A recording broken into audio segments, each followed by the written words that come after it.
It's the Hot Rod Podcast with Ron Foreman and Brady Wright. We literally live, eat, and breathe cars.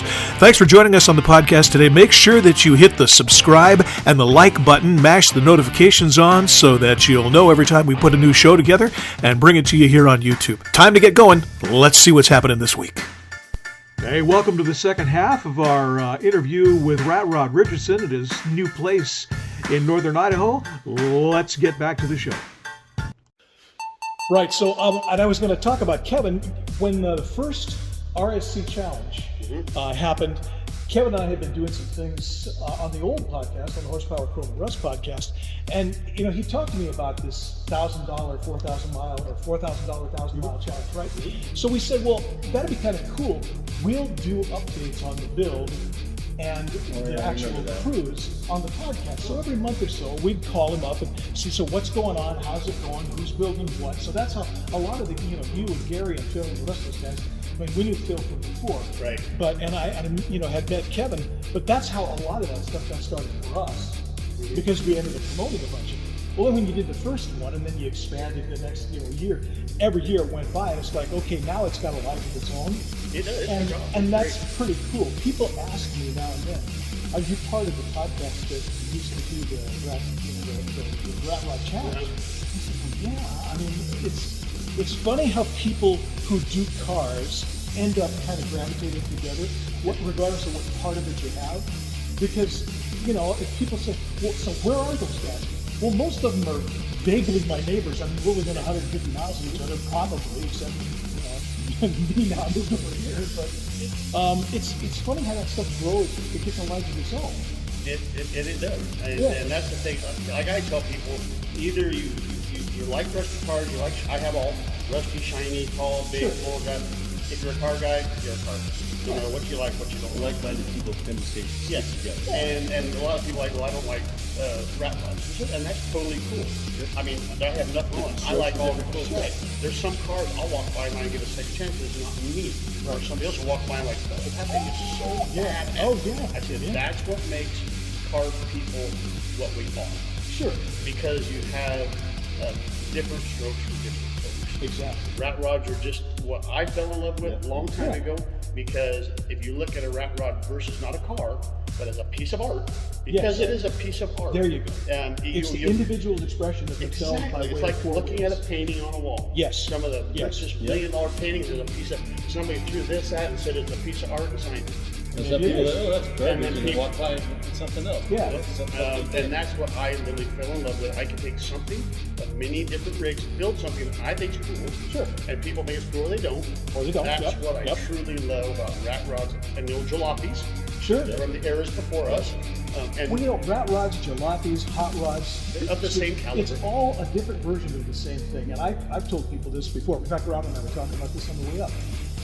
I got a truck that I'm building. It's literally going to be a rat rod. Now, I am not the greatest welder, mechanic, or anything else.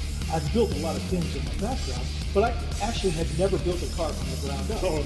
And I said, you know what? I'm going to do this. I'm going to do this. And it's going to take me longer than probably anybody else on the planet. But I don't care. I'm going to make mistakes. I'm going to mess something up. I'm going to have welds that look terrible. I don't care, because at the end, I could take money and go out and buy a car. I could buy a car, but I don't want it. I want that. I can say it. Well, you want a little piece of art to express it of yourself. Yes, and it's no less valuable to me than the guy who's got the $75,000 Pro Street, whatever it is. I don't care. I care that I built it. And with all of that, your own blood, sweat, and tears. Yeah. That's what I call it. I've done a lot of that myself. And there's some that I wish I would have never sold. Some I kick myself square in the balls with. And that's just, it's life, right? Yeah. We all have that. Happens. You need a hot water tank. Yeah. I didn't need nothing. I just wanted to keep building. So in order to keep building, I had to sell something to make money to build something else. And that's just the way it was. Yeah, there's a lot of truth to what you said about your build. It's your time. It's yours. Yeah. And I know when I jump in mine that I built, I can drive down the road. When it breaks down, just by its actions, it needs an ass whipping. This is what it is. Exactly. I can fix it within usually a couple minutes. I tried to short circuit and quit that one, and I shouldn't have. And you're like, but that's okay. That, the way this happened, I'll bet it's that. And sure as you walk right to it, you know. Troubleshooting. So that's part of the whole gig. I broke down when the bottom. Sure, well, it's fun. And if it's not fun, it's not worth doing. So let's go have some fun. Just today, we was at a car show, and Josh's rig wouldn't start. Yeah. Couldn't figure it out. It's got points in a distributor, and it's got one of those damn. HEI? No, it's one of those highfalutin, high power. Oh, HET or something? Old school. Magneto. Magneto. Oh, I didn't know Magnetos had points. Oh. Well, anyway, yeah. So he still wouldn't start. We got starting fluid, finally got the fire up. So we just spent an hour tinkering with that thing. But that's the hot rod. But now there's something you know that you didn't know before. Like, oh, that. I never really had points in there. So we had a good time there. Yeah. But that's a part of it. We have a blast everywhere we go. Awesome. And we look forward to it more and more and more. The drive, we got big drives coming up. We're going to the border from Canada to Mexico. Just as a drive, we're stopping and we're learning to see more and drive less during the day. Spend more time sightseeing.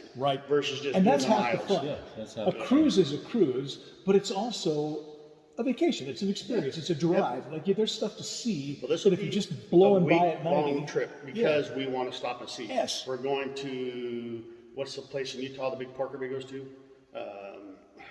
Bryce Canyon.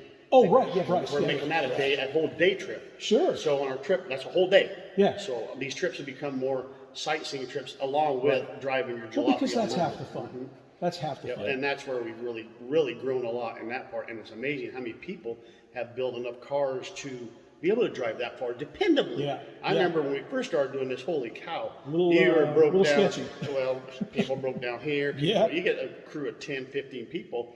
Somebody's going to break. Yeah, but now we're cruising with 10, 15 people, and nobody's breaking on a 1,000-mile trip. Right. So that tells you the caliber of people start picking and up. You're also learning. Yeah. You're learning. Free road trip. We need to do this in order not to have this happen. Yeah, and there's still, even us, sometimes something just goes wrong. Well, yeah. It's just happens. That's life. Yeah, so when you do that. The Hot Rod Podcast is sponsored by the Idaho Hot Rod Hall of Fame, a nonprofit organization that recognizes and rewards men and women who actively promote the hot rod community, clubs, and builders all over the state of Idaho. Every year we award a Hot Rodder of the Year, a Club of the Year, and a Young Rodder of the Year, as well as giving out scholarship money to students in the auto trades programs at local colleges. If you want to know more, or if you want to nominate an honoree, go to idahof.org or email us at idahof@gmail.com. That's Idahof, IDAHHOF.org, or again, idahof@gmail.com. You're into cars, you love a good time, and you'd rather build it than buy it. You just might love the Rat Bastards. We're a family-oriented nonprofit organization. We believe in 1969 and older, in the rough is enough, real steel and iron, old-school, traditional hot rods and rat rods. We get together, have fun, help each other build, and cruise like crazy, because that's the way car clubs are supposed to be. The Rat Bastards are a new class of old school, and our signature event is the Infestation every July. We're charter sponsors of the Idaho Hot Rod Hall of Fame. Join us at cruise-ins all over Coeur d'Alene, Post Falls, and the Inland Empire, or at our club in Seattle. We're on the Rat Bastards Car Club page on Facebook. Join us. And that is just about going to do it. Here's us saying goodbye. Okay, so we're still here at Ratrod Richardson's Ropey Ranch with all of his projects, and this has been a good show. I want to thank you for letting us come up and hang around at the place for a while. For Ron Foreman, I'm Brady Wright. This is the Hot Rod Podcast. You know where to find us. That's it for this episode of the Hot Rod Podcast. Be sure to like and subscribe to our show, and we appreciate it if you smash those notification buttons too, so you'll know when a new one drops. For Ron Foreman, I'm Brady Wright. This has been the Hot Rod Podcast. We'll see you on the next one.